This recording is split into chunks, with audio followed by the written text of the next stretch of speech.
Bom, maravilha. A gente está aqui com o presidente Lula, na primeira entrevista dele no ano, aqui exclusiva para o DCM, na nossa live aqui no nosso canal. Queria saudar os nossos leitores aqui, agradecer o presidente por nos receber e começar pelo assunto inevitável que está na ordem do dia, presidente, que é essa guerra Irã-Estados Unidos. O Bolsonaro ali de cara já se manifestou a favor do Trump, está lá. Que riscos que o Brasil pode correr e qual que é o erro desse posicionamento de alinhamento automático com os Estados Unidos? Kiko, primeiro eu queria te cumprimentar o companheiro Joaquim de Carvalho, cumprimentar os internautas que estão nos assistindo ao vivo e dizer para vocês que foi um prazer poder assistir vocês tanto tempo, quase todo o período que eu passei na Polícia Federal. Cansei de ver os comentários, as entrevistas e isso me deu um alento muito grande porque eu me sentia muito informado quando eu estava na Polícia Federal, porque eu via tudo que é pensamento político. Eu estava brincando agora com o Kiko e com o Joaquim, que quando não tinha mais jornal para ver, eu assistia às televisões das igrejas evangélicas, ou seja, e eu percebi que eu tenho até vocação para ser pastor, sabe, em algum momento, para falar o que eles falam. Bom, Kiko, você sabe que a época não é própria, não é adequada para um país como o Brasil se meter em confusão numa briga externa. O Brasil é um país que não tem contencioso. O último contencioso do Brasil foi com a Guerra do Paraguai. Então o Brasil pode ser considerado um construtor de harmonia, um construtor de paz, porque é isso que é obrigado a ter de comportamento um país que tem fronteira com 10 dos 12 países da América do Sul, um país que tem uma fronteira que tem apenas como obstáculo um rio chamado Atlântico, com quase todo o continente africano, e um país que tem uma relação extraordinária com a Europa, com os Estados Unidos. O Brasil sempre manteve uma política diplomática coerente e corajosa. É importante lembrar que foi no governo militar quando o Geisel foi o primeiro país, o Brasil foi o primeiro país no governo do Geisel a reconhecer Angola. Tá? Então, o Brasil é isso, o Brasil é um construtor, o Brasil é o único país, não do grupo do Conselho de Segurança da ONU, convidado para participar da reunião de Anápolis, que era para tentar fazer o acordo do Oriente Médio. Lamentavelmente, os Estados Unidos não quis mais fazer as reuniões, então o Brasil também não participou. Então o Brasil convive bem com os palestinos, convive bem com os judeus, o Brasil convive bem, sabe, com todo mundo. Essa é a lógica do Brasil, essa é uma coisa quase que cultural no Brasil. Uma tradição diplomática. Uma tradição, diferentemente dos Estados Unidos, que vive procurando confusão, normalmente, quanto mais longe do seu território, melhor. Né? Porque os Estados Unidos é doido para tirar pedra no quintal dos outros, mas não quer que ninguém atire pedra no seu quintal. Então não há nenhuma necessidade de se inventar terrorismo no Irã. Eu lembro que, em 2009, eu fui ao Irã com o Celso Amorim para negociar a questão das armas nucleares e o enriquecimento do urânio. E aquilo que era impossível para os Estados Unidos, medido pelo Obama, aquilo que era impossível, sabe, medido pelo Sarkozy, aquilo que era impossível, medido pelo Gordon Brown, medido por Angela Merkel, sabe, se tornou possível na medida que o Brasil foi corajoso. Eu e o Celso fomos conversar com a Ahmadinejad, fomos conversar da Turquia, com o Khamenei, fizemos uma parceria com o Erdogan, sabe, da Turquia para participar dessa reunião. E em 2 dias que nós ficamos em Teherã, nós conseguimos um acordo que era de interesse também dos Estados Unidos e também da Europa, um acordo no qual tinha muitas coisas que tinham sido escrito para mim pelo Obama, só que ele não tinha comunicado a Hillary Clinton. A Hillary Clinton era contra a minha ida ao Irã, porque achava que eu ia ser enganado. O que aconteceu é que nós fizemos um acordo, sabe, um compromisso do Irã, e eu era muito sério com Ahmadinejad. Eu dizia: Ahmadinejad, eu não quero para você nada menos do que eu quero para o Brasil. O Brasil tem na Constituição a proibição, sabe, de construção de armas nucleares. Então, a nossa Constituição permite que a gente enriqueça o urânio para fins científicos, e não para produzir energia, e não para guerra. E é isso que eu quero para você. Depois de 2 dias de discussão, nós fizemos um acordo. Quando eu pensei que a Europa e os Estados Unidos iriam agradecer o Brasil pelo acordo, eis que eles tomaram a decisão de punir o Brasil, porque o Brasil tinha, sabe, deixado de ser coadjuvante, virou protagonista, conseguiu um acordo que eles não tinham conseguido. Até o Clovis Rossi escreveu isso muito bem num artigo na Folha de São Paulo. E o Irã, o Obama aumentou as punições ao Irã. Aí eu fui obrigado a divulgar a carta que o Obama mandou para mim, para dizer que quem estava, sabe, quem estava traindo o bom senso era o Obama, que não tinha falado com a Hillary Clinton, que ela não gostou do... Eles esperavam que desse errado. Eu acho que ele não esperava que fosse dar certo, ele não acreditava. Mas ele disse: se ele concordar com isso, eu topo. E ele concordou com tudo. Nós ainda soltamos uma professora francesa, que estava lá, e foi feito um trato com Sarkozy. A hora que a francesa pisar no aeroporto de Paris, solta, você vai no aeroporto receber ela e você agradece ao Ahmadinejad. Ele não foi, demorou 45 dias, eu liguei para o Sarkozy e falei: Sarkozy, você tinha um trato comigo que você ia agradecer ao Ahmadinejad. E ainda os americanos queriam que nós pedíssemos para soltar, acho que eram 2 cientistas ou 2 professores que estavam presos no Irã. Eu falei: não dá para a gente chegar lá com um pacote, sabe? Solta todo mundo. Solta todo mundo. Ou seja, vamos começar uma conversa. Bem, depois de tudo isso, eles aumentaram a punição ao Irã, não aceitaram o acordo que nós fizemos, e 2 anos depois fizeram um acordo infinitamente pior do que o que nós fizemos. Bem, agora, nós já tínhamos tido a experiência do Iraque. Eu, em dezembro de 2002, eu fui à Casa Branca conversar com o Bush.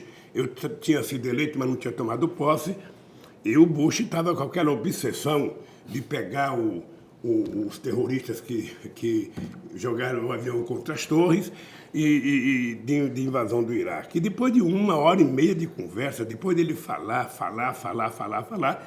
eu falei: olha, presidente, deixa eu lhe contar uma coisa. Eu não conheço Saddam Hussein. O Iraque fica a 14 mil quilômetros do meu país. Eu tenho uma guerra para fazer, mas não é contra o Saddam Hussein, é contra a fome no meu país. E essa eu vou fazer porque tem 54 milhões de pessoas que não estão comendo as calorias e as proteínas necessárias, e essa guerra eu vou vencer. Olha, isso não deixou o Bush nervoso, porque eu até falei para ele: olha, o embaixador, que era o secretário da comissão que discutia armas químicas, é o brasileiro, era o embaixador Bustami, que depois no meu governo esteve em Paris. E ele, sabe, foi entregue de mão beijada o cargo dele para um japonês, porque o Fernando Henrique Cardoso, sabe, ficou com medo e atendeu um apelo americano de que não podia ter um brasileiro que falasse que não tinha armas químicas no Iraque. E não tinha armas químicas no Iraque. Está provado que não tinha. A arma química que tinha lá era o próprio Saddam Hussein e o Bush, que foram responsáveis, sabe, por uma guerra sem precedente, a não ser a explicação do petróleo. Porque no Iraque tinha uma grande reserva de petróleo descoberta pela Petrobras nos anos 80, que quando Saddam Hussein foi comunicado da descoberta da Petrobras, mandou a Petrobras embora e o Brasil recebeu vendendo Passat para o Iraque. Todo mundo lembra da venda de Passat para o Iraque. Bem, então não tinha armas químicas, mas destruíram um país, que hoje se volta contra os Estados Unidos. Porque uma coisa é você ganhar uma guerra, sabe, atirando mísseis de 5 mil quilômetros de distância. Outra coisa é a ocupação. A ocupação é homem a homem, não é com robô, não. E aí, homem a homem, tudo fica mais igual e mais difícil. E depois de 17 anos, onde já foram gastos, eu acho que mais de 5 trilhões de dólares, sabe, a gente percebe pateticamente o presidente dos Estados Unidos dizer: o Irã ganhou o Iraque. Por que o Irã ganhou o Iraque? Primeiro porque o Iraque era uma sociedade difusa, tinha aproximadamente 50% de xiita, tinha 25 ou 30 de sunita, tinha 20% de curdo. Fragmentado, E na hora né? que os xiitas chegaram ao poder, ou seja, eles são pró-Irã. Então o Irã tem mais influência hoje no Iraque do que os Estados Unidos, que fazem a guerra, destruiu, ganharam muito dinheiro reconstruindo, porque somente empresas americanas e empresas dos países que se aliaram aos Estados Unidos puderam reconstruir, né, o Iraque. E agora nós estamos vendo essa situação com o Irã. Os Estados Unidos precisam de inimigos sempre. Eu desconfio, às vezes, que isso está me cheirando a campanha eleitoral. O Trump atrás da reeleição. Uma vez eu encontrei com o Clinton em Davos, mais ou menos em janeiro de 2003, e eu perguntei para o Clinton se o Bush iria invadir o Iraque. E o Clinton me disse o seguinte: olha, Lula, nos Estados Unidos a gente não costuma dar palpite sobre o governo. Ou seja, mas eu queria te dizer só uma coisa. O Bush é um animal político. Ele tem pesquisa. Se as pesquisas forem favoráveis a uma invasão no Iraque, ele vai fazer. Bom, o que aconteceu? Ele fez e ganhou a reeleição. A questão da Líbia foi a mesma coisa. Acho que o Sarkozy tinha interesse eleitoral e queria repetir o modelo Bush. E eu acho que agora o Trump sabe que não está fácil a reeleição com a quantidade de coisas que ele faz e que ele fala. Tá? Mas eu acho que o discurso a América para os americanos, os Estados Unidos para os americanos, isso tem uma base de sustentação, o bairrismo funciona. E eu acho que ele sabe que pode perder as eleições. Não é certo, mas ele pode perder. Então, sempre uma guerra ajuda muito. Eu acho que, então, que ele está provocando coisa que eu acho muito delicada. O Irã não é um paísinho qualquer, o Irã tem uma tradição cultural, sabe, milenar. O Irã é um país com mais de 80 milhões de habitantes. O Irã não é o Iraque, o Irã, tem vizinhos poderosos. Tem a Rússia, que tem interesse no Irã, tem a China, que tem interesse no Irã. E qual era o papel de um país como o Brasil? Não se meter nisso. O Brasil tem um superávit comercial de 2 bilhões e 200 milhões com o Irã. O Brasil pode exportar muita coisa para o Irã. O Brasil pode ser parceiro do Irã e parceiro dos Estados Unidos. O Brasil não tinha que cair de joelho no pé do Trump e logo concordar, sabe, de que o ataque ao general foi um ataque a um terrorista. Até porque o cidadão era oficialmente general do Irã, conhecido por todo mundo que milita na política daquela região. Eu acho que é muito ruim para o Brasil. É ruim porque o Brasil ele cria um contencioso. Historicamente, os Estados Unidos, ou pelo menos o pessoal mais à direita nos Estados Unidos, sempre tentou passar a ideia que o Brasil recebia influência, sabe, dos guerrilheiros, dos terroristas do Oriente Médio. Sempre, ali na fronteira Paraguai, Argentina e Brasil. Agora, eu fiquei sabendo que o Bush mandou uma carta, o Estado americano mandou uma carta para todos os países, mandou para o Brasil uma carta para a Embaixada Americana no Brasil, orientando a Embaixada que era preciso tomar cuidado, sabe, com o terrorismo aqui no Brasil. Ora, então, sabe, eu quero crer que não vai acontecer, mas por que o Brasil tinha que se meter nisso? Por que o Brasil não faz um discurso de paz? Por que o Brasil não faz um discurso, sabe, de harmonia? Por que o Brasil não se dispõe a ajudar a conversar? Por que o Brasil não se dispõe a construir alguma coisa mais útil para os povos brasileiros na sua relação internacional? E por que, presidente? Burrice ou impulsividade ou tem algum interesse ali?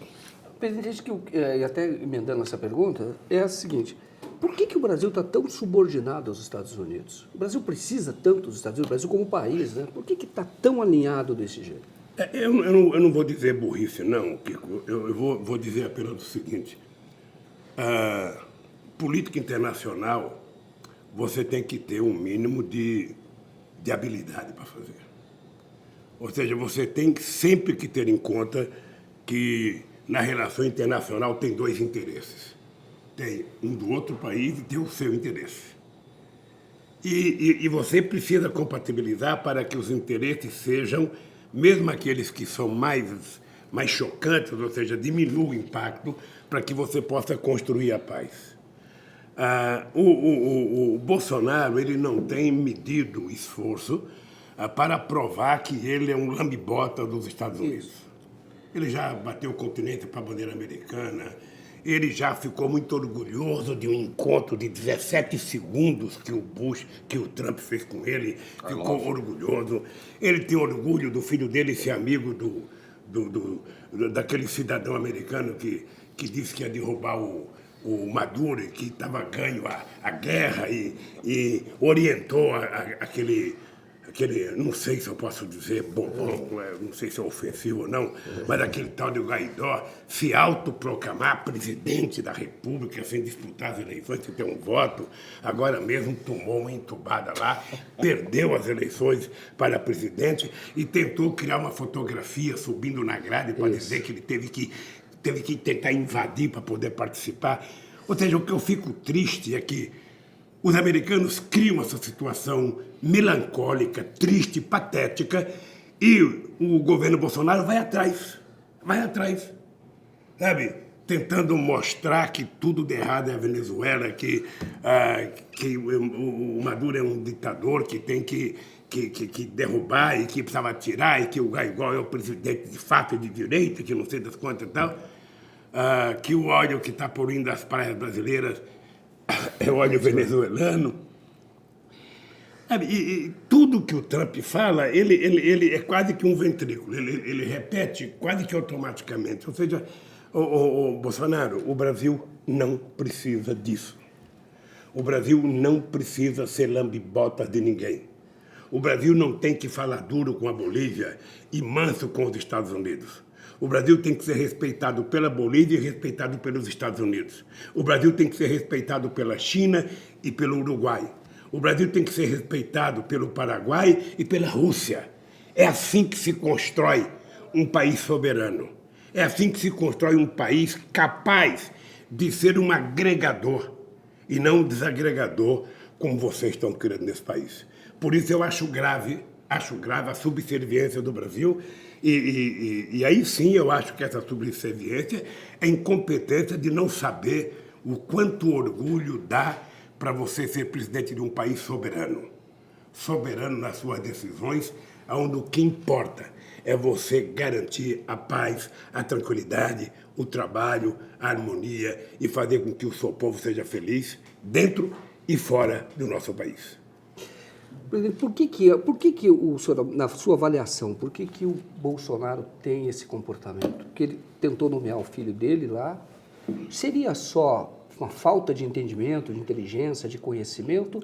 Ou o senhor acha que, de alguma maneira, continua aquele processo dos Estados Unidos que começou com espionagem da Dilma Rousseff, que espionaram a Petrobras? O Brasil foi, o filme do Snowden mostra isso, o Brasil foi o país mais espionado do mundo, mais que a China, mais que a Rússia, depois de 2009.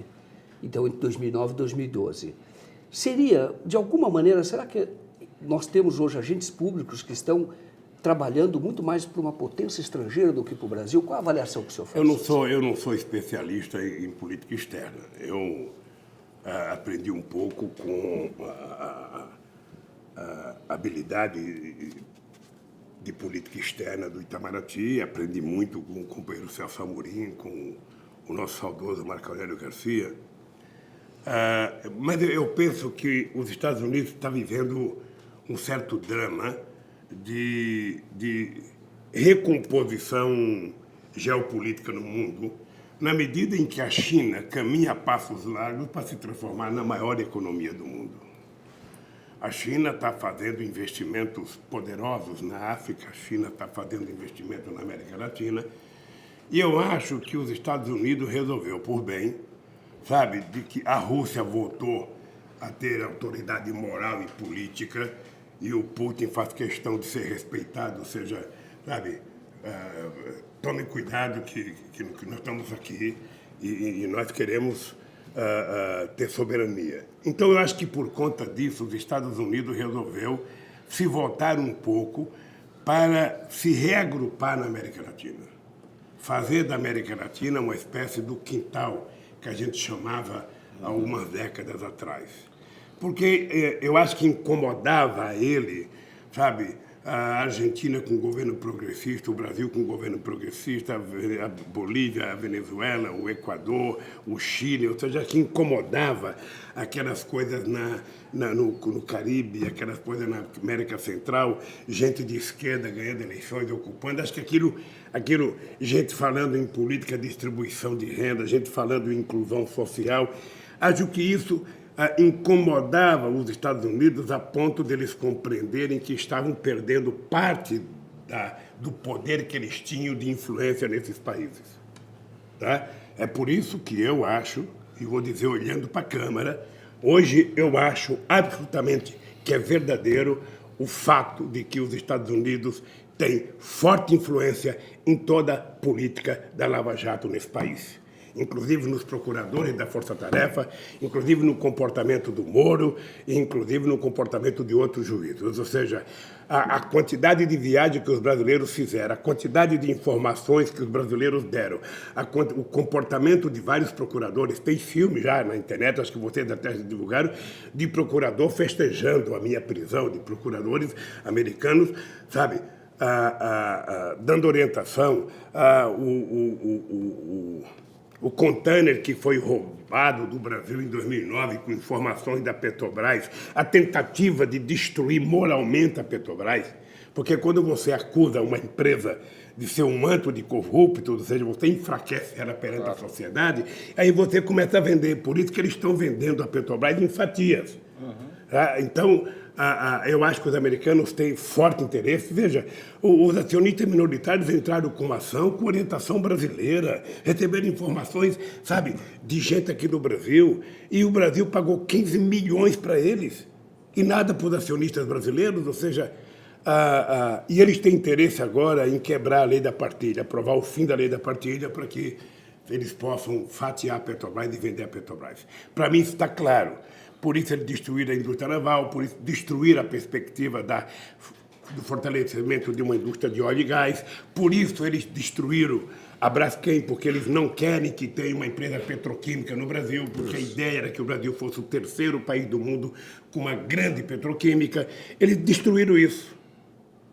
Destruíram isso, então destruíram, além da destruição que fizeram da nossa indústria de engenharia. E, na minha opinião, tudo isso tem o dedo dos americanos. Tudo isso tem o dedo dos americanos, do Departamento de Justiça dos Estados Unidos, e o que a gente vê é o governo subserviente, beijando a mão, sabe, do Trump por qualquer coisa que ele faça, quando o Brasil não precisa disso.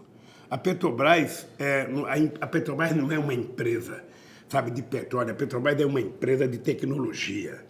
Porque a Petrobras ela gera muitos empregos, ela tinha muitos fornecedores. A Petrobras, como sempre, ela continua sendo a empresa da mais extraordinária tecnologia de prospecção de petróleo em águas profundas. Ninguém acreditava que fosse possível tirar o barril de petróleo de 7 mil metros de profundidade a quase que o mesmo preço do barril de petróleo tirado da Arábia Saudita. É quase o mesmo preço. Nós aqui chegamos a $5,50 com o barril de petróleo em terra, e eles lá estão 5, 4 e pouco, ou seja, numa demonstração quase igual. De que o petróleo era efetivamente o passaporte do futuro desse país. Era por isso que a gente tinha criado o fundo, era por isso que a gente tinha colocado 75% do royalties para a educação, ciência e tecnologia, e é por isso que nós aprovamos a lei da partilha. E eles não quiseram. O modelo que nós criamos era o modelo da Noruega. Eles não querem, eles querem que as empresas multinacionais sejam donas do nosso petróleo. Pague para nós uma merreca qualquer e seja dono do petróleo. E aí é que eu acho que nós temos muita briga para fazer. E eu acho que acabou o Natal, acabou o Ano Novo, nós ainda temos o Carnaval, porque a verdade é que o Brasil só começa mesmo a trabalhar depois do Carnaval. O Brasil, trabalhar, os trabalhadores já estão trabalhando, mas a funcionar politicamente é depois do Carnaval. E eu acho que nós vamos ter muitas brigas no país para não perder a soberania brasileira.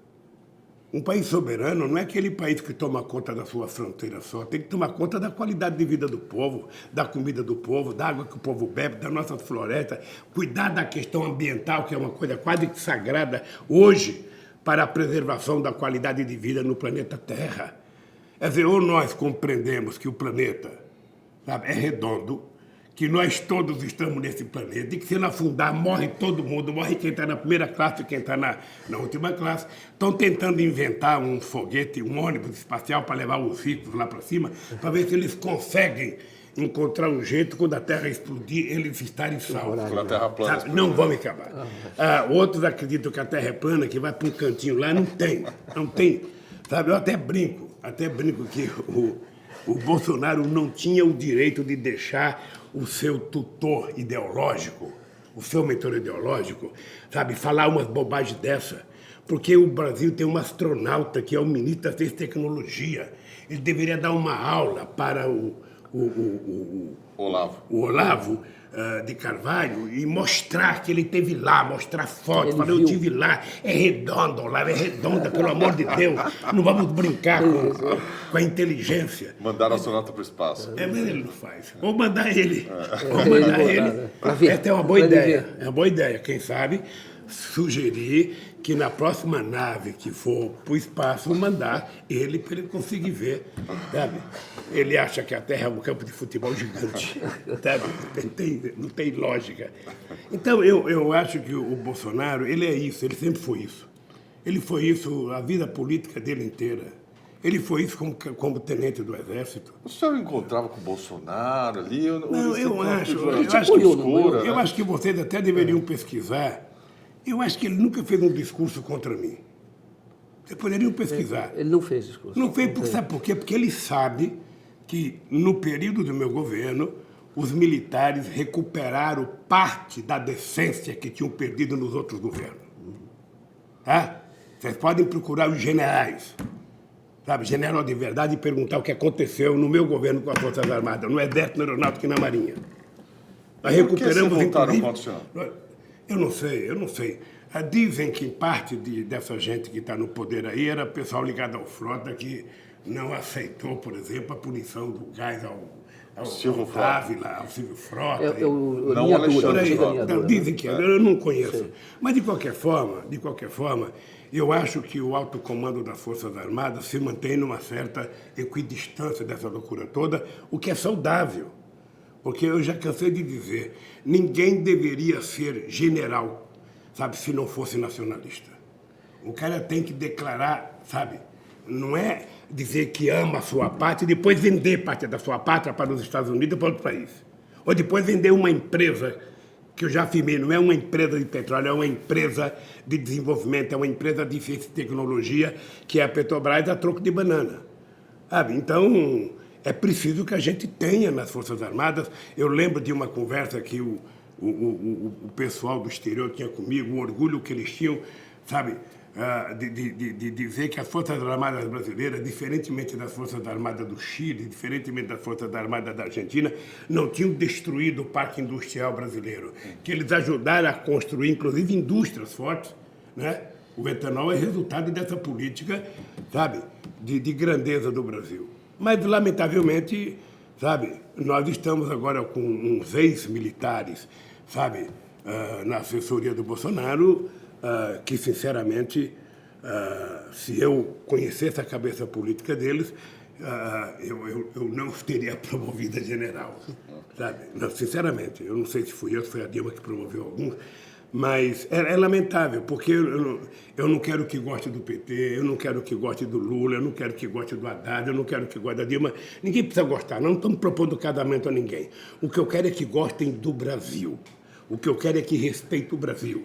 O que eu quero é que vocês saibam que esse país só será uma grande nação quando as pessoas estiverem tomando café, almoçando e jantando, quando as pessoas puderem comer um bife na hora do almoço, ou um peixe, ou se não come carne, comer outra coisa qualquer, mas as pessoas possam sobreviver, que as pessoas pobres tenham direito à universidade. Sabe? É isso que é soberania, é isso que é cidadania, e é isso que eu acho que o povo brasileiro que pensa tem que defender. Eu recebi uma informação agora há pouco de um companheiro, olha que eu cheguei aqui, sabe? As palafitas, sabe? Lá de Brasília Teimosa, que nós acabamos, não sei se você lembra, em janeiro de 2003, assumiu, né? Eu lotei um avião com todos os ministros e fui visitar os lugares mais pobres, sabe, do Brasil. que eu queria que os ministros conhecessem para quem que a gente iria governar. Tá? E eu fui, um dos lugares foi Brasília Teimosa. E nós chegamos lá, eu fui num quarto que tinha 2,5 por 2,5 no máximo. Ali estava o fogão, ali estava a cama, ali estava o buraco para as pessoas fazerem suas necessidades fisiológicas que caía embaixo. E ali estavam os caranguejos para comer. Sabe? Todo mundo ficou chocado. Nós resolvemos acabar com aquilo. Eu tinha uma obsessão para acabar com as palafitas em todo o Brasil. Não conseguimos porque não é fácil. Mas em Pernambuco nós conseguimos, todo mundo foi levado para um hotel, foi pago aluguel para aquelas pessoas, foi reformado, foi feito a urbanização. Eu já visitei 2 vezes lá. Agora me disseram que está voltando as palafitas em Brasília Teimosa. Voltou a palafita. É uma vergonha nacional. É uma vergonha nacional. Sabe, ela voltar depois da ONU reconhecer que no Brasil a gente tinha acabado com a miséria, depois de um programa, sabe, como Minha Casa Minha Vida, que privilegiava a construção de casa para as pessoas que não podem pagar. Porque tem gente que pode pagar uma prestação de R$400, de R$500, de R$600, de R$800, de 250. Mas tem gente que se pagar uma prestação de 250 não sobra o que comer. E essas pessoas, pela Constituição, está garantido o direito à moradia. Então, nós temos que construir. Por isso é que nós criamos uma política de subsídio para garantir que as pessoas que ganhavam até um salário mínimo tivessem direito a ter sua casinha, por mais humilde que fosse, mas ter um telhado, ter um aconchegozinho para dormir tranquilo. E eles estão acabando com tudo isso, acabando com a maior disfarçatez, inclusive gastando as nossas reservas. Porque tudo que interessa é entregar tudo ao sistema financeiro. Eu, aliás, o Joaquim e Kiko, uma coisa grave que é importante vocês atentarem é para a equipe econômica e o Guedes, o que ele está fazendo. Quer dizer, o Guedes, ele nunca utiliza a palavra desenvolvimento. Ele usa a palavra destruição do patrimônio público brasileiro e ele quer vender tudo, ele quer vender tudo, ele quer vender tudo, ele quer arrecadar dinheiro para quê? Com o apoio da mídia. Ele quer com o apoio da mídia, porque, na verdade, eu tenho certeza que muita gente da empresa pode até não concordar com o Bolsonaro, mas como ele está fazendo a política de terra arrasada que a elite brasileira sempre defendeu, porque é inacreditável, não sei se vocês sabem, desde a quebra do Lehman Brothers, já se gastou quase 25 trilhões de dólares e ainda não resolveu o problema financeiro da crise de 2008. E aí, 125 países já fizeram reforma trabalhista. 125 países, desde a quebra do Lehman Brothers, já passaram por reforma trabalhista. Só 3 tiveram alguma coisa para melhorar. O Chile foi uma que teve uma melhorazinha, a Índia foi outra, e eu não sei se foi Singapura ou outro que teve uma melhorazinha. O restante, todo, foi para tirar direito. Uhum. Ou seja, no fundo, embora a sociedade brasileira não tenha descoberto ainda, foi dado a nós o status de voltar ao tempo da escravidão. Você trabalha, você pode até comer, mas você não tem direito. Tem gente que acha que isso é empreendedorismo. Eu ontem conversei com um menino que ele trabalha com Uber. Ele tinha o carrinho dele e não conseguiu pagar, teve que vender o carro e está trabalhando de aluguel. Ele paga 1.600 de aluguel no carro e ele consegue tirar 1.000 e pouco para ele por mês. Tá? Então você imagina que isso é chamado de microempreendedorismo. O comentarista da Globo botou uma foto de um vendedor de paçoca chamando de... E é engraçado, porque quando a gente estava dentro da fábrica, todos nós tínhamos vontade de sair da fábrica. Você não imagina, nos anos 70 eu sonhava, sabe, em sair da Villares e comprar um táxi. Eu achava que era bom pra cacete.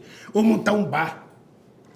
Tem muito bar nas esquinas brasileiras, porque todo trabalhador tem a vontade. Ninguém gosta de ter patrão. A gente quer ter trabalhar por conta própria. E agora inventar essa coisa maravilhosa, empreendedorismo. Porra, a palavra é chique, é bonita. Você não sente vergonha. Alguém pergunta o que você faz. Eu sou empreendedor. Ao invés de você falar, sou empregada doméstica, sou vendedor de paçoca. Sou vendedor de paçoca, eu vendo, sabe, cachorro quente, eu engraxo sapato. Não, eu sou empreendedor. Sabe, é uma palavra chique. Essa é a finesse do capitalismo. Eles conseguiram criar na cabeça da sociedade que mesmo você empobrecendo, você está progredindo. Ou seja, que nem, sabe, que nem crina de cavalo, só cresce para baixo. Então o Brasil está assim. O Brasil está numa situação em que as pessoas estão empobrecendo, a massa salarial está caindo, a renda salarial está caindo, o emprego está... Os que surgem são totalmente precarizados, e você está vendo a sociedade sendo obrigada a achar que é maravilhoso entregar pizza de bicicleta, entregar pizza de Uber, comprar tudo pelo celular, e as pessoas não percebem que nós estamos desempregando muita gente no país. Muita gente no país. Então, é preciso parar e pensar. É preciso parar. Pelo menos o Trump disse, sabe, eu quero os Estados Unidos para os americanos. Ao invés de o Bolsonaro gritar, eu quero o Brasil para os brasileiros, não, ele está dando de graça. Eu também quero para os americanos. Eu quero os americanos. Eu amo os americanos. Eu adoro os americanos. Cara, ninguém gosta de lambibota. Para de lambibota, você fica falando pro seu troglodita essas coisas, daqui a pouco tem muita gente acreditando que ser puxa-saco é bom, que ser lambibotas é bom. O ser humano ele tem que ser ativo e altivo, ele tem que dar de cabeça erguida, mas ele tem que ser humano. Ele não pode ser burro, sabe, pensando que é inteligente. Porque às vezes a burrice se confunde com inteligência. Sabe, quando você fala coisa que ninguém entende, o cara fala, porra, esse cara é inteligente, ele falou coisa que eu não entendi. Mas pode ser que... Então, falou alguma coisa que é verdadeiro. Eu acho que... É por isso que o Bush adora o Obama... O Trump. Não, por isso é que o Bolsonaro adora tuitar. Porque não tem que gastar a massa encefálica com pensamento. Se você vai dar uma entrevista livre, sabe, livre, ele só dá para o Datena, só dá para o Silvio Santos aí, sabe, tudo. Mas eu acho que ele tem medo de ir numa entrevista e alguém fazer pergunta e ele não entender. Se não entender, cara, fala, não entendi. Pergunta outra vez. Aí se o cara perguntar outra vez e você não entender, o cara ainda vai pensar, ele é burro, ele não entende. Mas aí você fala, pergunta outra vez. Se o cara perguntar a terceira vez, o burro é ele, que conseguiu fazer 3 perguntas que você não entendeu. Então, vai para cima, bicho, dá entrevista, para de tuitar. Um governo não vai para frente tuitando, não. Responde pergunta, aceita provocação. Bem, e aí pensa no Brasil.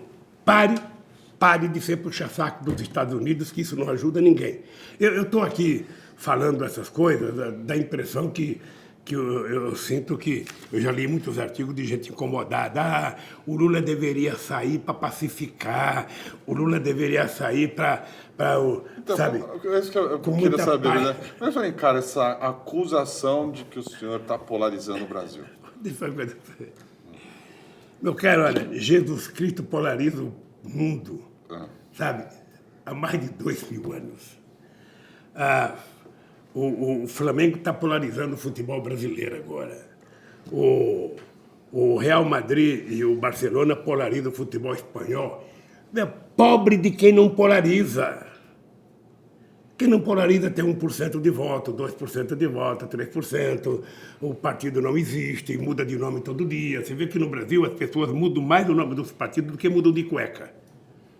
Correto? Nem todo mundo troca de cueca todo dia, parece. Mas de partido eles trocam todo dia. E o meu partido, sabe, eu nasci no PT, morrerei no PT. Quando nós fomos criar o PT, nós fizemos uma reunião no Hotel Pampa, lá em São Bernardo do Campo, tinha 90 deputados, inclusive estava o Fernando Henrique Cardoso. Tá? Só para citar um, tinha muitos deputados, tinha Chico Pinto, tinha Alceu Colares, tinha Pedro Simão, tinha todo mundo. E aí a lógica deles é o seguinte, então não vamos entrar no PT, porque o Partido dos Trabalhadores é muito sectário o nome. Ora, só tem graça, sabe? Só tem graça se a gente tiver esse nome. A gente quer representar um segmento da sociedade. Sabe? A gente quer representar. Agora as pessoas querem que eu faça um discurso palatável para o cara da Ambev. Eles querem que eu faça um discurso palatável para a Rede Globo. Eles querem que eu faça um discurso palatável para quem, meu Deus do céu? Por Dallagnol. Para quem? Veja, por Dallagnol. Mas o Lula não pode ser duro com o Moro. Eu não sou duro com ninguém. mas que esse país, o dia que tiver justiça, o Moro sabe que ele não se comportou como juiz. Ele sabe. O Dallagnol sabe que ele envergonhou o Ministério Público. E agora eu vi que todos eles foram absolvidos, todos os 12 processos contra o Dallagnol não foi aceito pelo Conselho Nacional. Impunidade então, total. Né? As pessoas vão ter impunidade, sabe, para punir os inocentes nesse país. Então, eu não sou um cara duro, né? Eu sou um cara... Ninguém pode dizer... Aliás, eu acho que ninguém nesse país tem a experiência de negociação que eu tive na vida. Eu comecei minha vida negociando. Agora, eu não sou sangue de barata. Eu não perdoo, é importante saber, eu não perdoo o que o Moro fez com esse país e fez comigo. O que a Força-Tarefa fez. No meu caso, eles mentiram uma vez, mentiram duas vezes e estão mentindo. Me tiraram da campanha com mentira. E eu sei que não querem que eu volte a ser candidato também. Eu já ouvi rumores. Então, eu não posso ser palatável com essa gente que não é palatável, com essa gente que não tem caráter. Agora, eu me disponho a conversar com quem quer que seja para encontrar soluções para os problemas do povo brasileiro, para o problema da educação, para o problema da ciência e tecnologia, para o problema do emprego, para o problema da comida na mesa do povo. Então, não me digam que eu sou secretário. O que eu não posso é ser sangue de barata. O que eu não posso é achar que está tudo bem, sabe, que ninguém fez nada de errado, que está maravilhoso, que pode vender a Petrobras, que pode vender o Banco do Brasil, que pode vender o BNDES. Não aceito. Sinceramente, o PT não nasceu para isso. Se alguém achar que o PT nasceu para isso, esse alguém não conhece o PT. O PT nasceu para representar o povo trabalhador desse país. Sabe? O PT nasceu para isso, para representar aqueles que não tinham voz e nem vez. Então, eu não sei o que eles pensam. O Lula deveria ser o negociador. Negociar com quem? Me dá um cara dos outros partidos políticos que você acha que eu devo chamar para negociar. Um cara palatável. Fernando Henrique Cardoso? O senhor conversaria com o Fernando Henrique Cardoso? Não, eu converso com todo mundo, mas eu não tenho que conversar com ele. Ele não foi honesto comigo, ele não foi leal comigo. Ele sabe que eu não sou corrupto, mas não teve coragem de falar. Ele não teve coragem de defender a Dilma. Ele Maria vai com a sua. Ele fica, sabe, sempre querendo estar bem com a imprensa. O senhor conversaria com ele em nome de um projeto? Porque dizem que o Fernando Henrique hoje, ele está conversando, por exemplo, tentando articular uma candidatura que seria do Huck. E fala-se até com o Flávio Dino, que ele estaria conversando, isso é o que se fala. Então ele está ocupando um espaço, ele está se movimentando. O senhor falaria com ele em nome de um projeto nacional? Gente, eu discuti política com o Marco Maciel, quando era presidente do PFL. Se tiver um projeto político, o Fernando Henrique Cardoso, vamos ser franco. Ele não representa nada no PSDB hoje. Sabe? Então o PSDB que indique quem são os seus interlocutores para conversar. Porque você conversa, na verdade, com os partidos para você pensar num projeto político, não é com pessoas. Você fica conversando com pessoas, depois as pessoas não têm força no partido. Eu, por exemplo, converso com o PCdoB, converso com o PSB, converso com o PSOL, converso com o PDT, sabe? E com o Ciro? Veja, eu sempre fui amigo do Ciro, sempre conversei com o Ciro. Eu acho que o Ciro não quer saber de aproximação com o PT. O Ciro, eu acho que está tentando uma definição, quem sabe, de ser o herdeiro, sabe, dos votos dos tucanos, sabe? Por isso, eu não sei se ele está querendo ostentar uma posição política que possa merecer a confiança daqueles que odeiam o PT, daqueles que falaram que o PT tinha que acabar. Está lembrado, né? Entretanto, eles acabaram e o PT está aí. O Ciro já tocou, acho que uns 7 ou 8 partidos. O PT está aí, sabe? E vamos continuar. Vamos continuar, porque na hora que o PT define que tem lado e define qual é a política que ele quer para esse país, sabe? O PT terá público. É por isso que o PT foi o segundo colocado em 89, em 94, em 98, o primeiro em 2002, o primeiro em 2006, o primeiro em 2010, o primeiro em 2014 e o segundo em 2018, roubado. Roubado que eu digo porque criaram todo um trambique para evitar que o Lula fosse candidato. Essa é a verdade. Então, se alguém quiser conversar comigo, eu sinceramente, não me recuso a conversar. Agora, que apareçam os partidos que querem negociar. Porque às vezes uma pessoa te procura para conversar, você conversa, aí quando você vai ver, o cara não representa nada.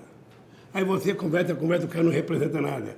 Aí o cara conversa, o presidente do partido dá desanca ele. Então, não, é o seguinte, o PT tem feito um esforço imenso, as pessoas falam que a Gleice é radical. Olha, a Gleice, o que ela precisa exteriorizar é aquilo que pensa o seu partido. Eles querem que a Gleice faça o discurso de quem? Para agradar o Huck? Não é possível. Olha, quando você chega numa situação política em que os políticos ficam procurando pessoas que não são políticos para serem candidatos, é sinal que as coisas estão muito ruins. Eu tenho uma tese que é o seguinte: se um político não presta, mude o político. Se o partido não funciona, que acabe. Agora, você achar que tem solução tecnicamente, tem gente aqui no Brasil financiando pessoas para ir para Harvard, para tirar diploma, como se Harvard fosse o centro de formação de estadista. Não forma nenhum. Não forma nenhum. Porque você não aprende a governar na universidade. Não aprende. Relação política é outra coisa. Relação com a sociedade é outra coisa. Você tem que lidar com as diferenças. Aí você tem que ter tino, você tem que ter coragem, você tem que ter sensibilidade, você tem que ter ousadia. Você não aprende isso na escola.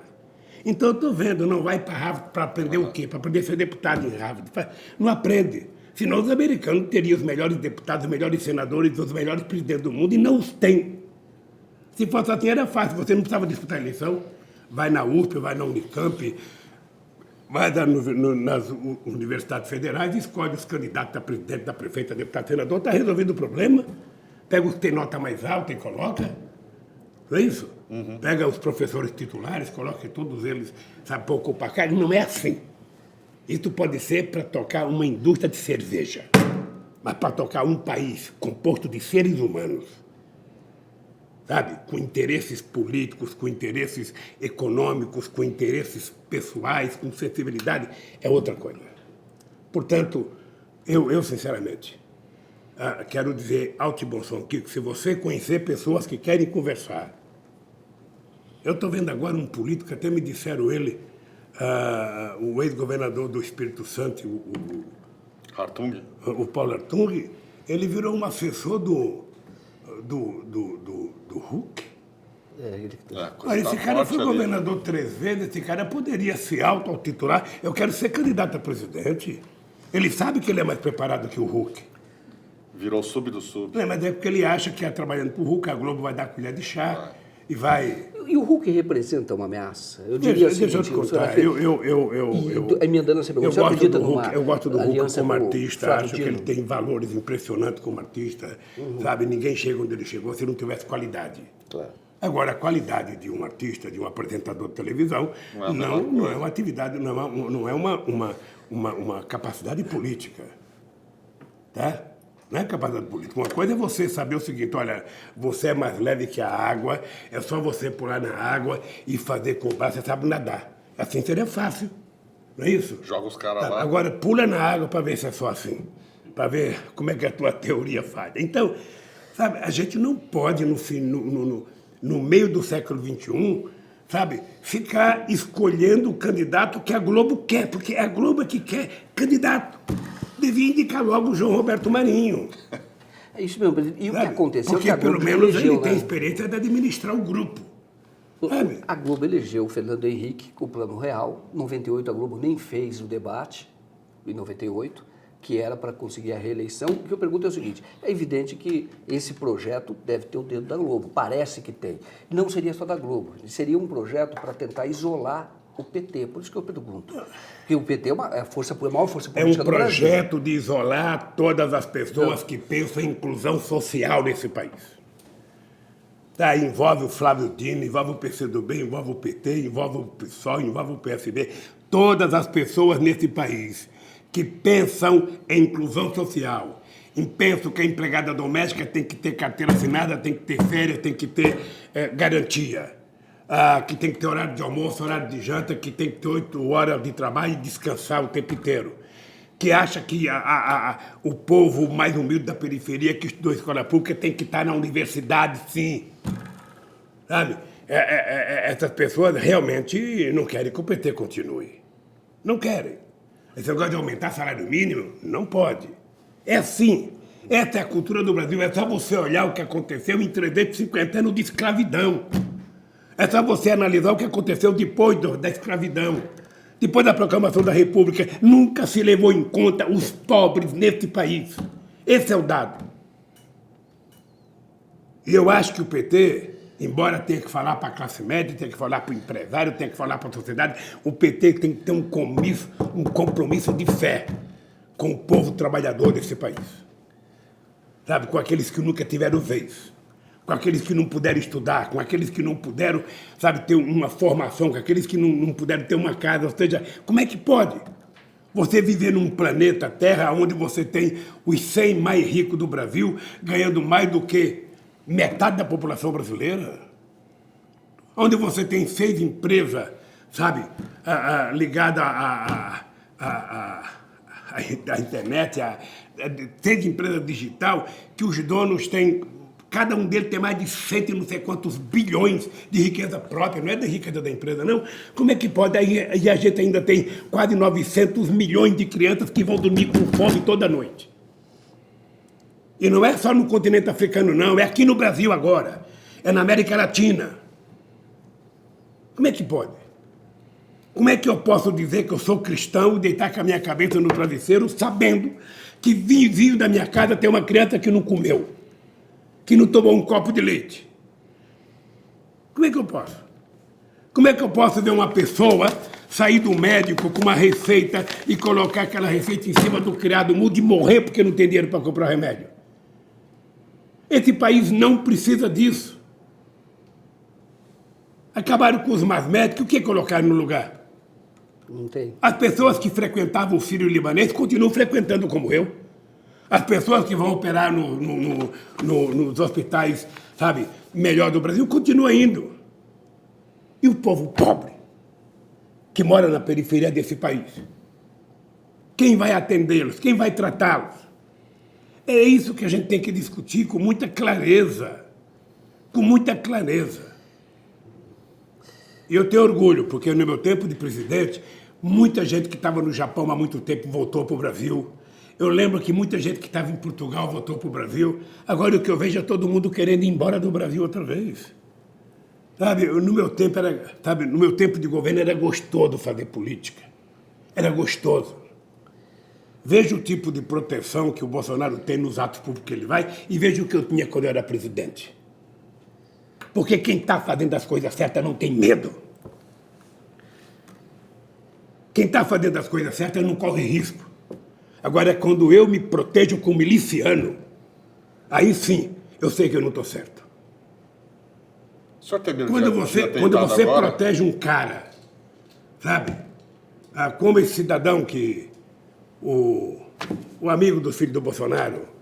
O Queiroz? Né? O Queiroz. Quando eu protejo um cara como esse... Sabe? Quando eu não explico as coisas que eu deveria explicar corretamente, como é que fica? Então vamos colocar o aparelho de Estado para perseguir o Lula. Sabe? O Ministério Público tem que estar em cima do Lula, a Polícia Federal tem que estar em cima do Lula, o Poder Judiciário tem que estar em cima do Lula. Pois eu quero dizer alto e bom som. Eu não sou melhor do que ninguém, mas não tem ninguém melhor do que eu. Eu aprendi a andar de cabeça erguida nesse país e vou continuar andando de cabeça erguida. E se tiver um canalha nesse país que prove que tem R$1 errado na minha vida, que diga. Não faça insinuações. O Lula é o chefe, não me peço prova, eu não tenho prova, só tem convicção. Porque o Lula é culpado, qual é o crime? Não, o crime é um ato indeterminado. É isso que eu quero. E é por isso que eu fico, às vezes, bravo. Porque esses caras me colocaram 580 dias na cadeia e acham que eu deveria sair sorrindo, agradecendo. Obrigado, obrigado. Moro, como você foi gentil comigo, Moro. Obrigado, como Rede você Globo. foi. Sabe? Obrigado, Rede Globo, como você foi maravilhosa. Só 400 horas de matéria do Jornal Nacional contra o Lula, mais 400 do Bom Dia Brasil, mais 400 do Jornal da Tarde, mais milhares de páginas do Jornal Globo contra o Lula, milhares de capas da época. Obrigado. Eles queriam que eu saísse assim, obrigado, obrigado, obrigado. Não, eu não vou ficar xingando eles, eu não vou ficar ofendendo eles, eu não vou querer que o PT volte ao governo desse país para persegui-los. Até porque eles sabem que, para mim, censura é feita pelo telespectador, pelo ouvinte e pelo leitor. Não é feita pelo governo. Então, eles sabem que uma coisa que eu tenho arrependimento de não ter feito foi uma regulação dos meios de comunicação no país. E uma regulamentação que não era regulamentação socialista, não, era uma regulamentação tipo Inglaterra, tipo Estados Unidos, tipo Alemanha. Eles agora estão com medo que um juiz possa julgar um outro juiz. Ou seja, sabe, é o seguinte, então o cara está acima do bem e do mal. Eu posso fazer o que quiser que ninguém me julga. Quando você vai processar, quando você vai julgar um procurador, a grande condenação dele é afastá-lo com salário integral. Como é que pode?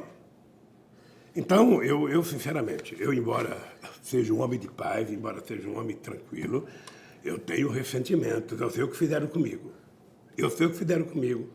Sei o que estão fazendo com a minha família.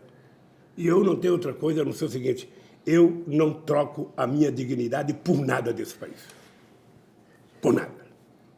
Eu sou um cara doce, eu sou um cara alegre, eu sou um cara que gosta de coisa, sabe, legal, gosto de contar piada. Quem me conhece sabe. Mas eu não posso vir aqui, sabe, dar uma entrevista e dar de barato que não aconteceu nada comigo. Foi tudo normal, sabe? Vamos esquecer o passado. Esquece quem não tem vergonha. Eu tenho. Eu não esqueço. Presidente, quer dizer, não vai mudar o tom e o senhor é candidato... Não, o tom muda. Do PT tem plano B deixa eu falar, o tom para a muda. eleição presidencial? Não, tem vários planos. Veja, você estava lembrando, só o PT tem governadores importantes. O PT tem Ceará, tem Bahia, tem Piauí, agora tem o Rio Grande do Norte, que é uma mulher. O Flávio Dino é um grande nome do PCdoB. O Fernando Haddad é um grande nome do PT. O Ciro certamente será candidato pelo PDT. O PSB poderá até querer ter um candidato. Tem nomes. O que é importante é que a gente tenha certeza que nós não poderemos mais permitir que uma figura, sabe, da grosseria política que está governando esse país, não pode continuar governando. O país precisa de um outro tipo de gente. Um outro tipo de gente que goste de gente. Sabe? As pessoas têm que gostar do povo. As pessoas não podem disseminar o ódio, disseminar a discórdia, não. Esse país não é assim. Eu, pelo menos, tive a minha experiência como presidente. Aí você perguntou, Lula, você vai ter candidato? Eu, sinceramente, acho que, quando chegar as eleições, eu já tenho 77 anos de idade. Não é 47, 77. Eu posso não estar em condições de ser candidato. O que eu quero estar em condições de influir nas decisões políticas desse país. Mas o senhor tendo condição é candidato, né? Veja, aqui aí é apenas um aviso. Né? Se eu tiver condições, eu só não serei candidato se tiver, sabe, outras pessoas melhor do que eu. E certamente pode aparecer. Eu gosto de muita gente que pode crescer politicamente. Agora, não vou parar de trabalhar, não vou desaparecer, não vou submergir como fazem os ladrões desse país. Quando eles roubam, o que aparece o nome dele no jornal, eles falam, vamos submergir. Aí se esconde. Não vai nem batizado. Então, é o seguinte, eu não quero submergir, não. Não quero submergir. E adoro a polarização. É diferente polarizar e ser extremista, né? Lógico. O senhor foi presidente e mostrou que, entendeu, governou na ocasião com todos, fez um espécie de pacto social. O PT já nasceu polarizando. Veja, o PT com 9 anos de idade, sabe, o PT já foi o segundo partido, partido na presidência da República, apenas com 9 anos. Você está lembrado que em 89 eu enfrentei o companheiro que eu respeitava muito, o doutor Ulisses Guimarães. Aureliano Chaves, que era vice-presidente da República, o cara que desacatava o Figueiredo, tá lembrado? O Figueiredo. O Brizola, que votou para o Brasil achando que ia ser o presidente. O Mário Covas, sabe? O Afif Domingos, o Maluf. O GTS, você acha que era pouca? Aquela eleição só tinha craque. Né? Toda essa gente só tinha craque agora. Só tinha gente da base, só tinha gente, sabe, das categorias especiais. Eu era o único da base ali.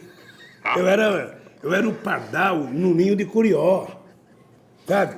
E o pardalzinho foi. Eu lembro que eu estava em Manaus, acho que em junho de 89, e o Ricardo Couto chega para mim, a gente desceu no aeroporto, a gente ia pegar o helicóptero da empresa de energia para visitar a Balbina. Aí o Ricardo Couto costumava descer e comprar um monte de jornal, veio o Ricardo Couto com o Estado de São Paulo, a manchete era assim, Lula cai de 3 para 2,75. Puta vida! Eu fiquei tão nervoso com o Ricardo Couto, eu xinguei tanto o Ricardo Couto, eu falei, porra, você é meu assessor, é o assessor do meu adversário. Aí eu pensei em desistir. Eu falei, porra, eu vou desistir. Como é que eu vou ser candidato? Sabe, daqui a pouco vai chegar as eleições, eu vou estar devendo uns 10 pontos para o Ibope. Não vou desistir. Aí tive uma reunião com o companheiro João Amazonas. O PCdoB, né? Do PCdoB.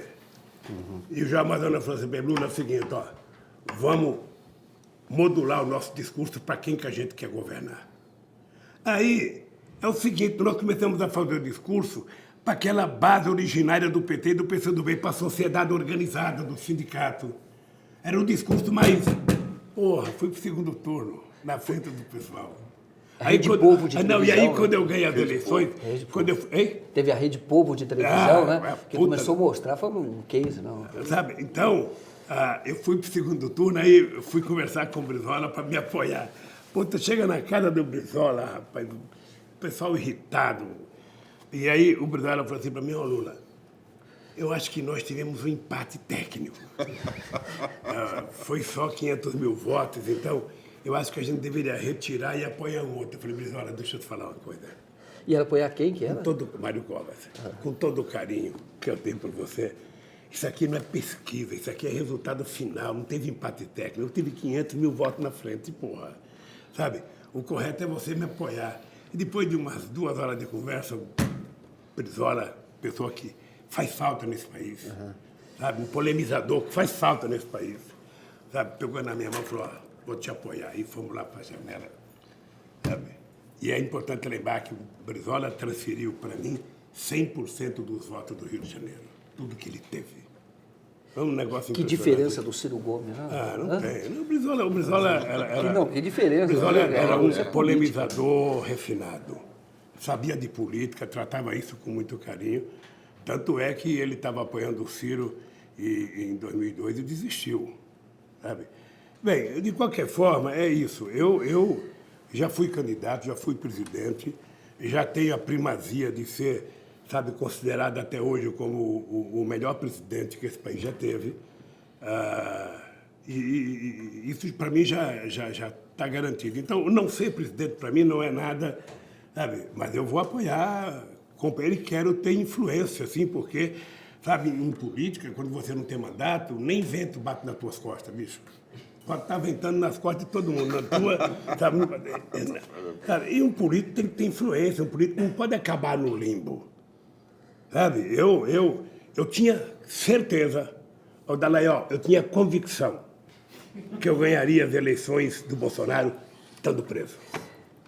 Era um desejo meu esfregar o meu diploma na sua cara, assim, sabe? Mas não deixaram, o Barroso não deixou, sabe? Tudo bem. Eu não fico nervoso por isso, não. Eu fico irritado porque o Brasil poderia estar melhor. E o senhor fez aquela campanha na ocasião porque queria ser candidato, não foi? Que as pessoas dizem, não, já sabe que ele não vai ser candidato. O senhor votou para ser candidato veja, até o O senhor achava que seria preso? Nós tínhamos uma corrente. O Kiko, tem uma coisa que é o seguinte, eu sempre...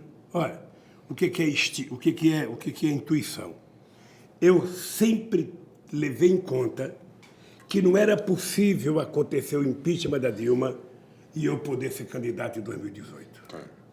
Eu achava que seria um contrassenso dos golpistas, sabe, tirar a Dilma e deixar Lula votar em 2018. Então eu achava que todo esse processo estava caminhando para cima de mim. Eu tinha clareza disso. E eu dizia, às vezes, publicamente, o meu pessoal me chamava a atenção, porra, você não pode ficar dizendo isso, você não pode ficar dizendo que vai ser preso. Eu dizia, mas não tem jeito. Eles não podem, depois de dar o golpe, sabe, que eles deram, deixar o Lula ser candidato. Não fazer sentido. Sabe, não pode. A lógica é essa, eles vão ter que me prender. Até que veio a prisão. Eu já falei para todo mundo que eu poderia não ter sido preso, eu poderia ter ido para outro lugar, mas eu resolvi me entregar porque eu precisava desafiá-los. Sabe, desafiá-los. E eu só podia fazer isso com grandeza estando aqui dentro. E a pessoa, a manchete do jornal, Lula fugitivo, Lula não sei das coisas, não seria legal. Sabe? Então eu estou aqui, eu quero brigar pela minha defesa. Sabe? Eu não estou livre, eu estou solto. Porque é importante lembrar que tem muitos processos e eles vão inventando cada dia um. Eles não têm limite. O senhor acha que eles vão tentar te prender de novo? Enquanto a Suprema Corte não zerar, sabe, esse disparate do que foi o comportamento do Moro, o comportamento da Força Tarefa da Lava Jato, a gente não tem sossego nesse país. Sabe? Não tem sossego nesse país. Então, eu fico sabendo de coisas absurdas. Eu não posso nem dizer aqui para não prejudicar a vítima. Mas eu sei que tem um companheiro, recentemente teve um companheiro que foi solto, ele está em casa, sabe? E tem um outro fazendo delação, esse outro está fazendo delação, sabe? Estava fazendo pressão para que esse cara que está solto confirmasse a delação dele. Esse cara que falou que está solto falou, não vou contribuir com porra nenhuma de delação. Eu fiquei sabendo que a Polícia Federal esses dias invadiu a casa dele. A mesma casa que já tinha sido invadida, invadiu outra vez a casa dele. Para pressionar. Para pressionar, obviamente, é o terrorismo.